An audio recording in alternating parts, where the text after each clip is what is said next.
الحمد لله والصلاة والسلام على رسول الله وعلى آله وصحبه الفائزين برضا الله أما بعد فعن أم المؤمنين أم سلمة رضي الله عنها قالت إن النبي صلى الله عليه وسلم قال إذا رأيتم هلال ذي الحجة وأراد أحدكم أن يضحي فليمسك عن شعره وأظفاره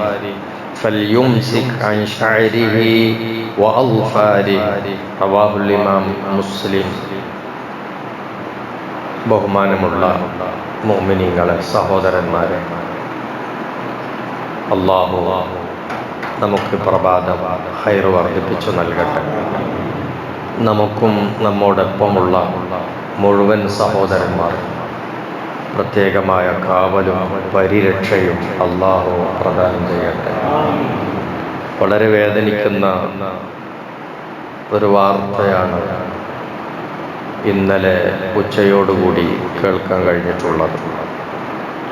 കുവൈത്തിലെ തൊഴിലാളികൾ പാർക്കുന്ന ഫ്ലാറ്റിന് തീപിടിച്ചിട്ട് ഒരുപാട് ആളുകൾ, 50 ആളുകൾ മരണപ്പെടുകയും ഒരുപാട് ആളുകൾക്ക് പരിക്കേൽക്കുകയും ചെയ്ത ദുരന്ത വാർത്ത. അല്ലാഹു അത്തരം തീപിടുത്തം, മറ്റുള്ള അനർത്ഥങ്ങൾ, അപകടങ്ങൾ എല്ലാത്തിൽ നിന്നും നമുക്കും നമ്മുടെ ബന്ധപ്പെട്ടവർക്കും പ്രത്യേകിച്ച് പ്രവാസ ലോകത്തുള്ളവർക്കുമെല്ലാം കാവല് നൽകി അല്ലാഹു റഹ്മത്ത് നൽകട്ടെ.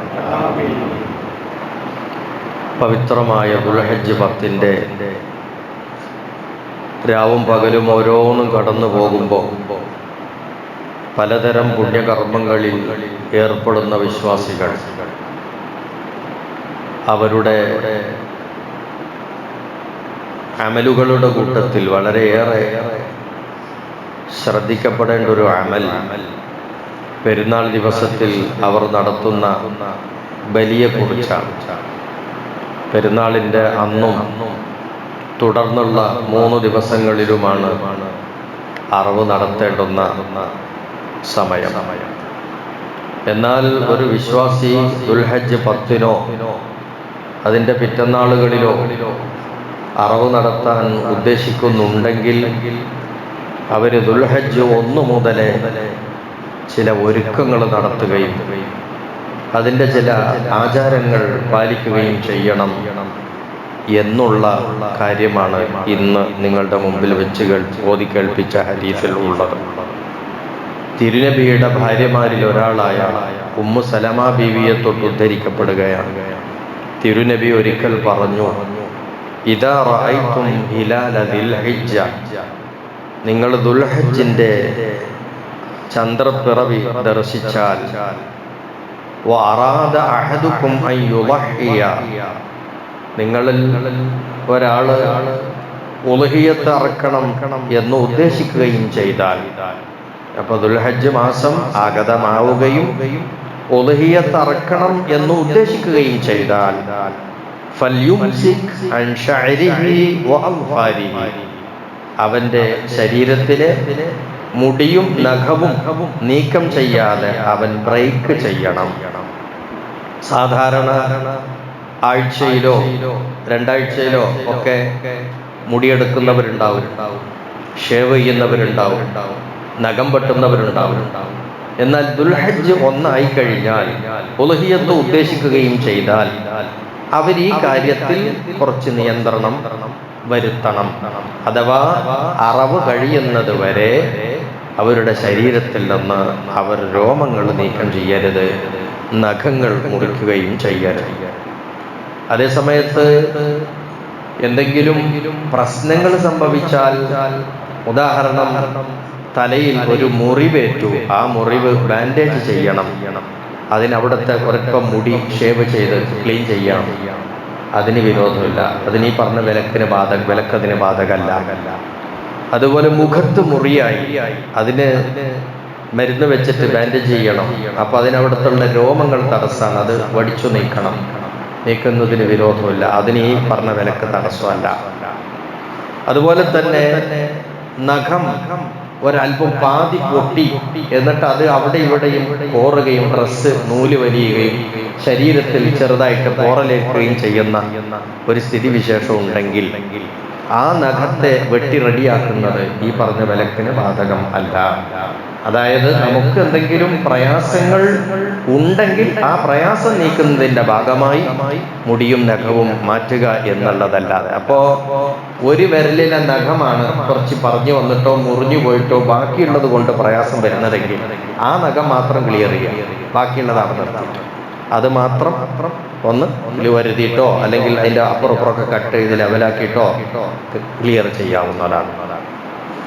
അല്ലാതെയുള്ള നോർമലി ലെവലിൽ നമ്മൾ ചെയ്യുന്ന നഖം നീക്കലും മുടി നീക്കലും ദുൽഹജ്ജ് മാസപ്പിറവി ദർശിക്കുകയും ആ മാസം ആവുകയും ഉദ്ഹിയ്യത്ത് ഉദ്ദേശിക്കുകയും ചെയ്താൽ പിന്നീട് ചെയ്യരുത്. ഇതാണ് ഈ ഹദീസിന്റെ ചുരുക്കം. എന്തുകൊണ്ടായിരിക്കും ഇത്?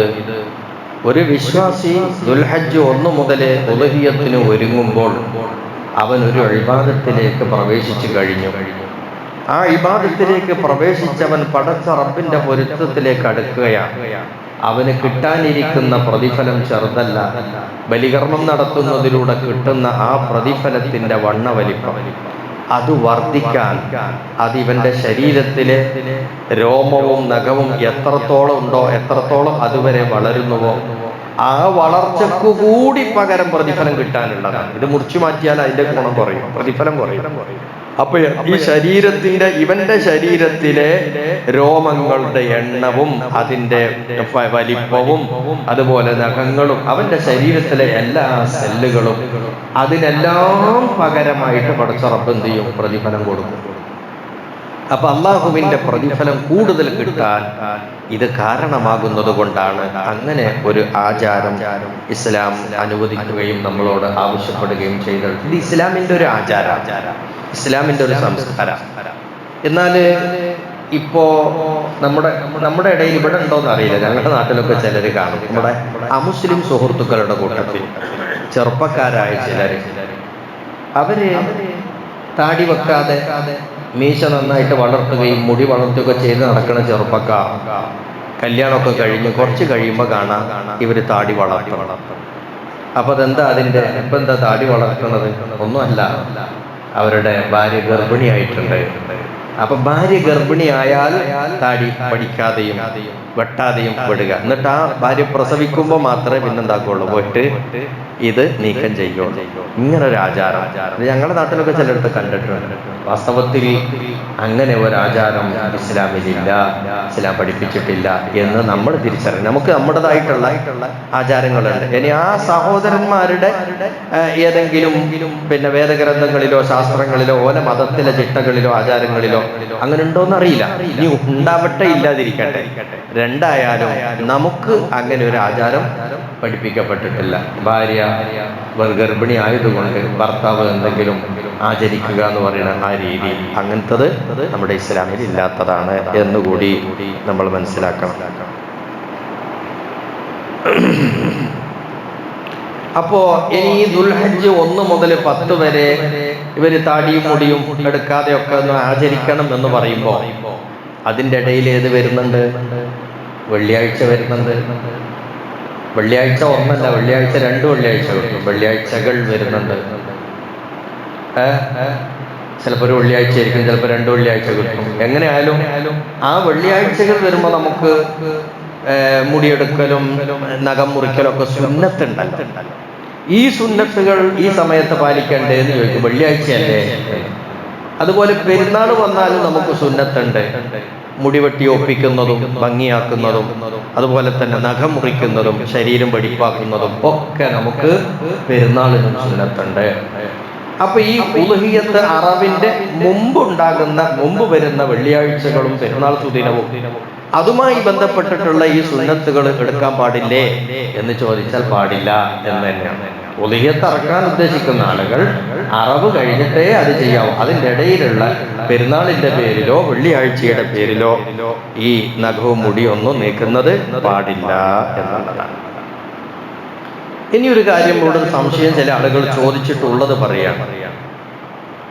ഈ ആചാരം ഒരു വീട്ടിലെ പുരുഷന് മാത്രമാണോ, അതല്ലെങ്കിൽ ആ വീട്ടിലെ മറ്റുള്ള ആളുകളുണ്ട്? ഒരു ഉപ്പ ഉലഹിയത്ത് അറക്കുകയാണെങ്കിൽ ഉമ്മാക്കും ഈ ആചരണം ബാധകമാണോ, ഉപ്പാന്റെ മക്കൾക്കും ഈ ആചരണം ബാധകമാണോ എന്നുള്ളൊരു ചോദ്യം.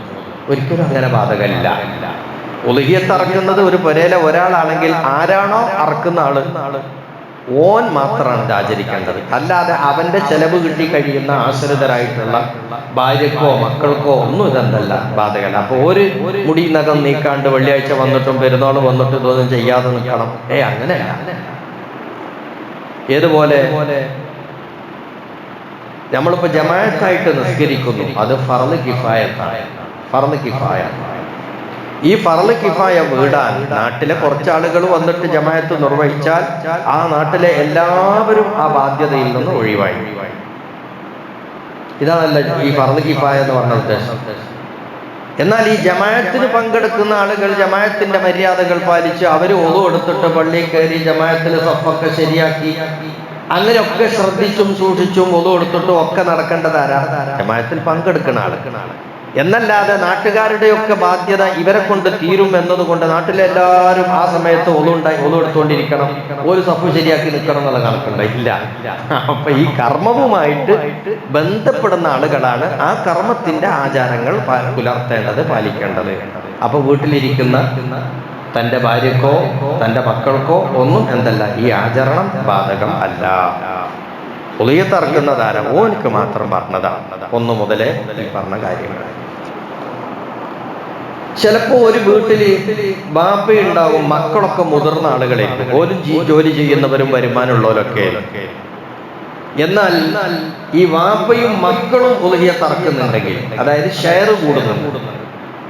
വാപ്പ ഒരാടിനെ വാങ്ങിയിട്ട് അറക്കുന്നു, മകൻ ഒരു പോത്തിനെ അറവിൽ ഷെയർ കൂടിയിട്ടുണ്ട്, 7-1 കൂടിയിട്ടുണ്ട്. അങ്ങനെയൊക്കെയുള്ള ഷെയർ ചേരലും അറക്കലുമായിട്ട് ഇവര് ബന്ധപ്പെടുന്നുണ്ടോ എന്നാ ഓൽക്കൊക്കെ ബാധകമാണ്.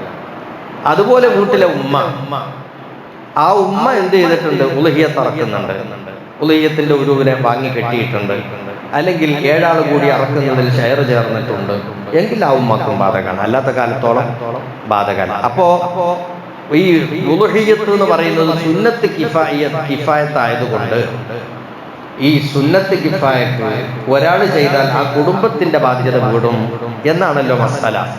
അപ്പൊ ഈ വ്യക്തി പാലിക്കേണ്ടത് ബാക്കിയുള്ള എല്ലാവരും പാലിക്കുക എന്നുള്ളത് വരുന്നില്ല. ഇതുപോലെ ജമാഅത്ത് നിസ്കാരത്തിന്റെ ആ വീട്ടല് പോലെ, അതിന്റെ രൂപം പോലെ. ഇതാണ് അതിന്റെ മസാല. പിന്നെ ചിലര് ചോദിക്കും, ഒരു പുരേന്ന് ഒരു വർക്കാരന് ഉളിയത്ത് അറുത്തു കൊടുത്താൽ അത് എല്ലാവർക്കും ഉള്ളതല്ല എന്ന് വെച്ചാൽ അതിന്റെ പ്രതിഫലം എല്ലാവരും തൊട്ടുള്ള വീടലാണ്. അപ്പൊ എല്ലാവരും നീയത്ത് വെക്കണ്ടേ? നീയത്ത് വെക്കലും വേണ്ട. ഈ ഉളുഹിയത്തിന്റെ നീയത്ത് വെക്കലും ആരെ വേണ്ടുള്ളൂ? അറുത്തു കൊടുക്കണ ആൾ.